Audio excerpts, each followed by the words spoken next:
श्री गुरुदेव दत्त, श्री स्वामी समर्थ. देव तुम्हाला खूप दिवसापासून म्हणत आहे, तुम्हाला हा संदेश पाठवण्याचा प्रयत्न करत आहे, पण तुम्ही प्रत्येक वेळेस तुमच्याकडे दुर्लक्ष करत आहात. आज चुकूनही या संदेशाकडे दुर्लक्ष तुम्ही करू नका. लवकरच तुमच्या आयुष्यात आनंदाची बातमी देव आता तुम्हाला देणार आहे. ती बातमी ऐकण्यासाठी तुम्ही सज्ज राहा. जर सज्ज असाल तर होय देवा असे टाईप करा आणि या भक्तिमय चॅनलला सबस्क्राईब करा. देव म्हणतात, बाळा, ठेच लागणंसुद्धा आयुष्यात खूप गरजेचं असतं. माणसाचा स्वभाव हा थोडा तिखटच असावा, कारण गोड लागणारा ऊस चावून खातात, पण तिखट लागणारी मिरची खाण्याची कोणीही हिंमत करत नाही. तुमचा स्वभाव मिरचीसारखा तिखट असेल तर कोणी तुमच्या नादाला लागणार नाही. आजकाल साधा भोळा आणि गोड स्वभाव असणाऱ्या माणसाला लोक त्याचा फायदा उचलतात. आपल्या स्वभावात तिखटपणा आणि कणखरपणा असेल तर लोक हिशोबात राहतात. बाळा, जे मिळालं नाही ते चांगलं नव्हतं. जे मिळालं आहे ते चांगलं आहे आणि जे मिळणार आहे ते चांगलंच असणार आहे, असा तुमचा दृष्टिकोन असेल तर तुम्ही नेहमी समाधानी आणि आनंदी राहता. तुम्ही पॉझिटिव्ह असाल तर भगवंताची साथ तुम्हाला कायमच मिळणार आहे. विश्वास असेल तर होय असे टाईप करा आणि हा संदेश तुम्ही शेवटपर्यंत ऐका. देव म्हणतात, बाळा, स्वतःसाठी वेळ दे. काही वेळ एकांतात घालवल्यानंतर जाणवतं की आपल्या जवळ आल्याशिवाय आपलं असं कोणीच नाही. कोणाच्या तरी भावना दुखवणे, कोणाच्या तरी भावनाशी खेळणे हे कर्ज घेतल्यासारखं आहे, जे कधी ना कधी आपल्याला व्याजासकट फेडावंच लागणार आहे.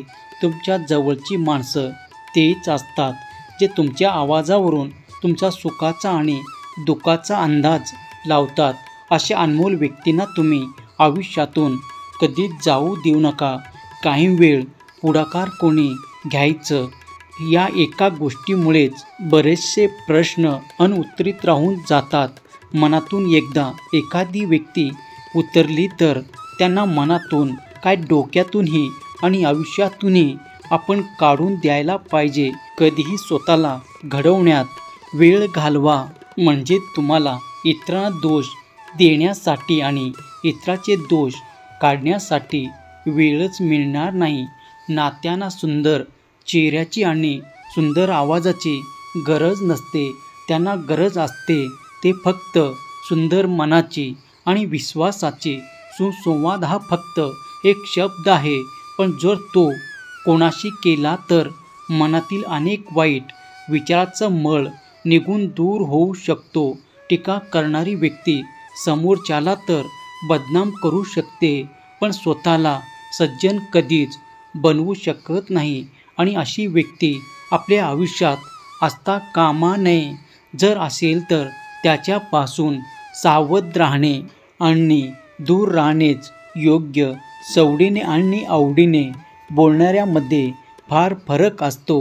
बाळा, यशस्वी माणूस होण्यापेक्षा उपयोगी पडणारा माणूस हा तुम्ही नक्कीच यशस्वी व्हाल. काय चूक होऊ शकते याची भीती बाळगण्यापेक्षा जे होईल त्या बाबतीत सकारात्मक राहा आणि कामाला सुरुवात करा. एखाद्या कामाचा किंवा एखाद्या गोष्टीचा प्रमाणापेक्षा जास्त विचार केला तर ते काम करण्याची आपली इच्छा नष्ट होऊन जाते. बाळा, आयुष्याबद्दलची इतर कोणाचीही व्याख्या तुम्ही स्वीकारू नका. तुमचे आयुष्य आहे, तुमचं स्वतःचं सगळं वेगळं मत असणार आहे आणि ते तुम्ही कायम असू द्या. मित्र प्रेम असा खेळ आहे, जो दोघांनी जीव लावून खेळला तर दोघंही जिंकता, पण एकाने जरी माघार घेतली तरी दोघेही हरता. आपला मधील विश्वास पर्वतालाही हरवू शकतो, पण आपल्या मनातील शंका नसलेला पर्वत देखील आपल्यासमोर उभा राहू शकतो. आयुष्यात नेहमी आदर्श बनण्याचा प्रयत्न करा. हे दाखवण्यात आपला वेळ घालवू नका की मी खूप आदर्श आहे. माणसाजवळ पत हवी, ऐपत हवी आणि दुनियेला ठोकण्याची जिगर हवी, तरच तुम्ही जगाच्या कौतुकाला पात्र ठरता. मित्रांनो, चेहरे ओळखता येत नाही, स्वभावही ओळखता येत नाही, कारण दिसते तसे नसते. प्रत्येकाच्या मनात काही वेगळेच असते, पण माणसाची कृती सगळं सांगून देते. चेहरा किती सुंदर असला आणि जिभेवर कडवटपणा असेल तर लोक तोंड फिरवून घेतात. असामान्य माणसाचे 3 लक्षणे असतात. मित्रांनो, ते चुकीचे काम करत नसल्याने त्यांना कोणतीही चिंता नसते. त्याच्याकडे ठाम विचार असल्याने त्याच्या मनात कोणताही गोंधळ नसतो आणि ते प्रामाणिक असल्याने त्यांना कशाचीही पर्वा नसते. आणि ते प्रामाणिक असल्यामुळे भगवंताची साथ त्यांना कायमच लाभत असते. सहमत असाल तर माझा देव असे तुम्ही टाईप करा आणि हा संदेश 2 जणांना शेअर करा. मित्रांनो, माणसाला ठेच लागले तर त्याचं चालणं कायम सुधारतं, म्हणून आयुष्यात ठेच लागणं फार आवश्यक आहे. व्यक्तीला त्याने केलेला संघर्ष नक्कीच थकवतो, पण माणसाला ते संघर्ष बाहेरून सुंदर आणि आतून मजबूत बनवतं. आयुष्यात आज आलेल्या संघर्षाचा जो सामना करेल त्यालाच उद्याचा सुख अनुभवायला मिळेल. आपण चांगले विचार केले, चांगले राहिले तर आपल्या आयुष्यात वाईट काहीच होणार नाही. सत्य हे कधी पाहणाऱ्याच्या आणि ऐकणाऱ्याच्या इच्छेचा विचार करत नाही.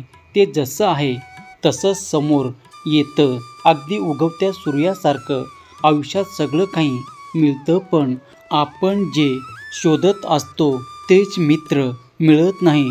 शोधकार्य कधीही थांबत नाही आणि आयुष्याच्या अंतिम क्षणाला लक्षात येतं की आपण जे बाहेर शोधत होतं ते खरं आपल्या आतच होतं.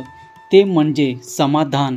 त्यामुळे आहे त्या परिस्थितीत आनंदी, सुखी, समाधानी राहायला शिका. त्यातच आपलं सुंदर आयुष्य आहे. एखाद्या गोष्टीची किंमत हे 2च वेळेस कळते. एक म्हणजे जेव्हा ती गोष्ट आपल्याजवळ नसते आणि जेव्हा ती गोष्ट आपल्याकडून हरवून जाते. ज्या व्यक्तीजवळ संयम, समाधान आणि सहनशील कायम असते त्या व्यक्तीजवळ कुठल्याही परिस्थितीवर मात करण्याची क्षमता असते, कारण भगवंत त्याच्या पाठीशी असतो. आणि जो भगवंताकडे 2 पाऊल चालतो त्याच्यासाठी भगवंत कायमच असतात. विश्वास असेल तर माझा देव माझा पाठीराखा, माझे स्वामी असे टाईप करा आणि हा संदेश आपल्या प्रियजनांना शेअर करा. मित्रांनो, आनंदी राहा, सुखी राहा, समाधानी राहा. श्री गुरुदेव दत्त.